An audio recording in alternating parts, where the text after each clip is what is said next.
भिलाई नगर निगम ये ऐसा पहला निगम बनने जा रहा है जहां पर कॉम्प्रेस्ड बायोगैस प्लांट स्थापित होने वाला है। ये पूरे भिलाई के दुर्ग जिले के लिए नहीं, छत्तीसगढ़ के लिए बड़ा ऐतिहासिक पल था।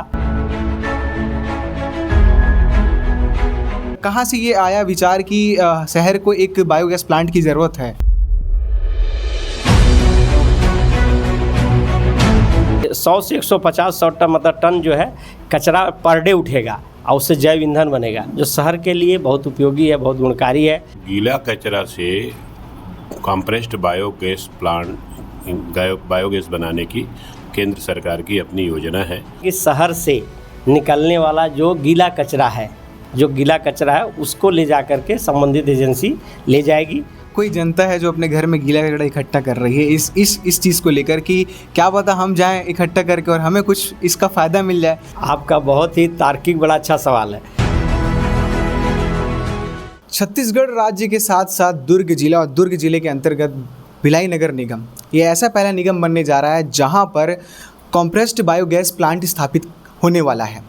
और इसकी ज़रूरत क्यों पड़ी, इसकी महत्वपूर्णता क्या है हमारे शहरवासियों के लिए, ये भी जानेंगे।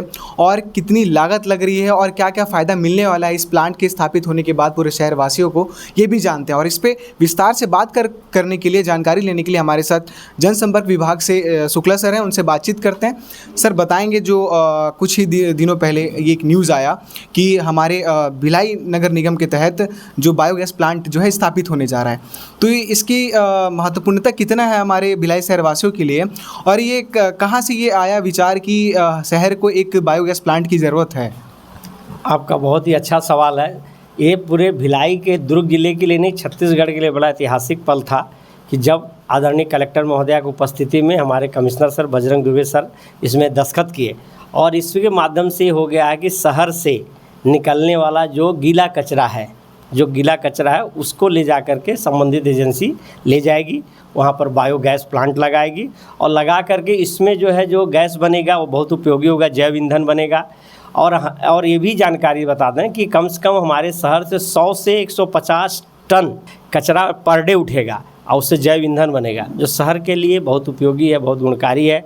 और साथ साथ में एक चीज़ और है, ये पर्यावरण के लिए भी बड़ा उपयोगी है, क्योंकि ये जो ईंधन है ना, इससे गाड़ियाँ चलेंगी, इससे ट्रांसपोर्ट होगा, तो बहुत सारी चीज़ें इससे फ़ायदेमंद हैं। जब ये प्लांट स्थापित किया जाएगा सर, तो इससे क्या रोज़गार भी निकलेंगे, और कितना कब तक ये प्रोजेक्ट स्टार्ट हो जाएगा, सारी चीज़ें? देखिए, ये प्रोजेक्ट मूर्त रूप में आ गया है। इसमें 3 पक्ष है, नगर निगम भिलाई, CDBA, CBDA एवं BPCL और नगर निगम भिलाई, 3 एजेंसियां मिल करके इसमें त्रिपक्षीय समझौता हुआ है। और आप बताऊं, इसके पहले माननीय मुख्यमंत्री महोदय, माननीय उप मुख्यमंत्री महोदय के बीच में भी एग्रीमेंट, मतलब उनके बीच में बात चली थी कि इस तरह से हमें करना है। वहाँ के बाद नगर निगम रायपुर से, बिलासपुर से, अन्य जगहों में स्थापित होना था, लेकिन हम लोग सौभाग्यशाली हैं, हमारा भिलाई नगर निगम, कि सबसे पहले एग्रीमेंट करने वाला छत्तीसगढ़ में हम लोग बने। तो सर, जब ये प्लांट, मैं उसी में प्रश्न जोड़ रहा हूँ कि जब ये प्लांट स्थापित होगा तो क्या बहुत लोगों को इसमें रोज़गार मिलने का अवसर? बट नेचुरल है, जब कोई प्लांट बनता है तो उसमें रोज़गार मिलता है, और जब अपना बायोगैस के लिए चलेगा तो रोज़गार भी मिलेगा। और रोज़गार के साथ साथ देखिए, निर्माण से ही रोज़गार शुरू हो जाएगा। 60 करोड़ का प्रोजेक्ट है, 60 करोड़ में प्रोजेक्ट में काम चलेगा। काम चलने के बाद लोगों को बनने से लेके आगे तक का रोज़गार मिलेगा। और साथ साथ ये भी है कि जब प्लांट चालू होगा तो आवश्यकता अनुसार ज़रूर उसमें कुछ भर्तियाँ होंगी, कुछ कार्य होगा, तो जैसा डिमांड होगा उसके हिसाब से रोज़गार भी मिलेगा। जैसे आम जनता से जुड़ा हुआ सवाल है सर, कोई जनता है जो अपने घर में गीला कचरा इकट्ठा कर रही है इस चीज़ को लेकर कि क्या पता हम जाएं इकट्ठा करके और हमें कुछ इसका फ़ायदा मिल जाए, तो इससे उनके बीच में जागरूकता भी होगी कि वो गीला कचरा इकट्ठा भी करेंगे, एक जो विचार बन रहा है। आपका बहुत ही तार्किक बड़ा अच्छा सवाल है। मैं कल इस बारे में चर्चा भी कर रहा था, लेकिन अब ये सवाल ऐसा है कि जैसे देखिए, अभी तो प्लांट स्टार्ट होने दीजिए। प्लांट स्टार्ट होने के बाद नगर निगम भिलाई, नगर निगम दुर्ग, नगर निगम रिसाली, नगर निगम भिलाई 3 चरौदा, ये सब जगह से कचरा आएगा, गीला कचरा वहाँ जमा किया जाएगा। अब आपका एक सवाल बड़ा इंटरेस्टिंग है कि अगर कोई व्यक्ति खुद ही जाके कचरा वहाँ पर गीला कचरा देता है तो उसको क्या रिवार्ड मिलेगा। तो जब प्लांट रन में आ जाएगा तो ये सवाल उसके बीच में जो मैनेजमेंट होता है, जो कमेटी होती है, उनके बीच में जाएगा। और हो सकता है अगर आपका सुझाव अच्छा लगेगा तो उस पर निर्णय लिया जाएगा। निर्णय जो होगा अच्छा ही होगा। बढ़िया सवाल है सर। तो इसमें ये आ रहा है कि पर्यावरण को काफ़ी लाभ मिलने वाला है और आप लोग की एक योजना भी चालू हुई थी कि गीला कचरा और सूखा कचरा को हमको अलग अलग करना है। तो ये कितना सफलतापूर्वक एक कार्य योजना चली है लोगों के बीच में, और आज वही एक गीला कचरा हम अगर अलग शुरू से करते हुए आ रहे हैं तो उसी का फ़ायदा मिलेगा कि हम गीले कचरे को उठा के बायोगैस में, जैव ईंधन में बदलेंगे। देखिए, हम जब से शुरू हुआ 2014 से, तब से नगर निगम भिलाई केंद्र सरकार की योजना थी और शासन राज्य सरकार को मिल करके हम सब लोग हर घर में 2 डस्टबिन दिए, एक नीला डस्टबिन, एक हरा डस्टबिन। हरे डस्टबिन में उनको गीला कचरा देना है, सूखे डस्टबिन को सूखा कचरा, नीले में सूखा देना है। लेकिन क्या हुआ, बहुत ज़्यादा प्रयास करने के बाद भी आज भी मैं विनम्रतापूर्वक कहना चाह रहा था, अभी भी हमारे घर से, आपके घर से, उनके घर से हमारी जो माताएं एवं बहनें हैं वो बराबर कचरा निकाल के नहीं देती हैं। मतलब गीला कचरा अलग, सूखा कचरा अलग नहीं। बस हम कह रहे हैं कि यह अभियान रन करेगा, 100% रन करेगा, सफलतापूर्वक करेगा।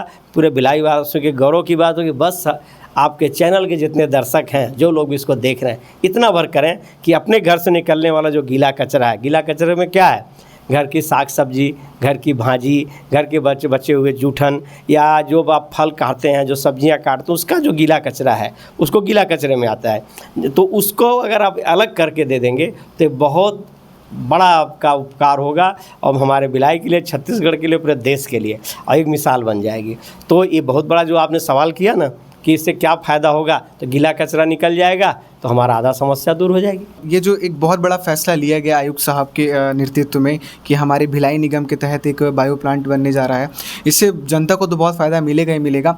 जो ये राज्य सरकार हमारे लिए जो काम कर रही है कि भिलाई निगम में हमको एक इतना बड़ा प्लांट दे रही है, उसके लिए आप क्या कहना चाहेंगे? देखिए, मैं तो सबसे बड़ा श्रेय हमारे आदरणीय मुख्यमंत्री महोदय का, हमारे उप मुख्यमंत्री महोदय का है, जो इनिशिएटिव लिए और लेकर के इस तरह से योजना को मूर्त रूप दिलवाए। और ये पूरी एक तरीके से इसमें सेंट्रल गवर्नमेंट भी इन्वॉल्व है। सेंट्रल गवर्नमेंट को इससे, क्योंकि बिना सेंट्रल गवर्नमेंट भी ही चाह रही है कि इस तरह से ईंधन बने, तो हमारी राज्य सरकार ने लिया। राज्य सरकार के बाद हमारे यहाँ के जो है हमारी कलेक्टर मैडम ने उसमें इनिशिएटिव लिया। हमारे एक सम्मानीय विधायक, सांसद महोदय लोग भी इसमें खुशी व्यक्त किए, इनिशिएटिव लिए। और हमारे जो बजरंग दुबे सर हैं कमिश्नर, वो इनिशिएटिव लिए कि बहुत कम समय में इसको मूर्त रूप दिया गया। तो सभी लोग कह रहे हैं नगर निगम भिलाई के लिए द्वारा किया गया बहुत ही सराहनीय कार्य, बहुत बेस्ट कार्य है। बस एक बात याद रखना ज़रूर मैं कहना चाहता हूँ, विनम्रतापूर्वक आप भी सहयोग करो भाई। अपने घर से गीला कचरा अलग अलग करके दोगे तो तभी हम सफल होंगे और गर्व के साथ बोल सकते हैं कि हमारा भिलाई स्वच्छ, सुंदर, बेमिसाल बनेगी। एक्चुअल में यह केंद्र शासन की, भारत सरकार की योजना है कि शहर को स्वच्छ, सुंदर बनाए। और जो कचरा जो निकलता है, जिसे हम सामान्य भाषा में कचरा कहते हैं, और उसमें गीला और सूखा 2 प्रकार के कचरे होते हैं। तो गीला कचरा से कॉम्प्रेस्ड बायोगैस बनाने की केंद्र सरकार की अपनी योजना है। उसमें उसी के अंतर्गत सतत योजना है केंद्र सरकार की, उसी के अंतर्गत भिलाई नगर में, छत्तीसगढ़ में प्रथम कॉम्प्रेस्ड बायोगैस प्लांट की स्थापना भारत पेट्रोलियम कॉर्पोरेशन लिमिटेड के द्वारा की जाएगी।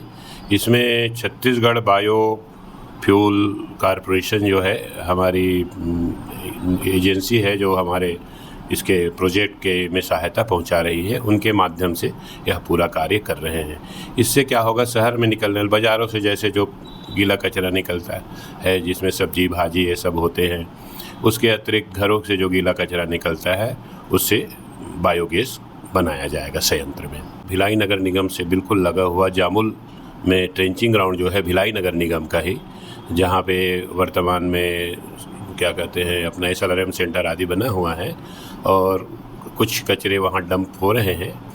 तो उसी स्थान को इसके लिए सेलेक्ट किया गया है, क्योंकि उस स्थान का उपयोग उसी प्रयोजन से करने के लिए पूर्व में अपने को स्वीकृति प्राप्त हुई थी। वहाँ यानी हमारे जो अपशिष्ट हैं, एक्चुअल में सॉलिड वेस्ट मैनेजमेंट के अंतर्गत होता है। म्युनिसिपल सॉलिड वेस्ट जो है उसका निपटान करना नगर निगम की महती जिम्मेवारी है। और इस जिम्मेवारी को पूर्ण करने के लिए हमारे साथ यदि कोई सम्मिलित होता है तो हमारे लिए अच्छी बात है, शहर के लिए सौभाग्य की बात है। जहाँ तक पर्यावरण की सुरक्षा की बात है, आप सभी जानते हैं कि पेट्रोल और डीजल के उपयोग से किस प्रकार से अपने नगरीय क्षेत्र में ट्रैफिक बढ़ने की वजह से वायु प्रदूषण होता है।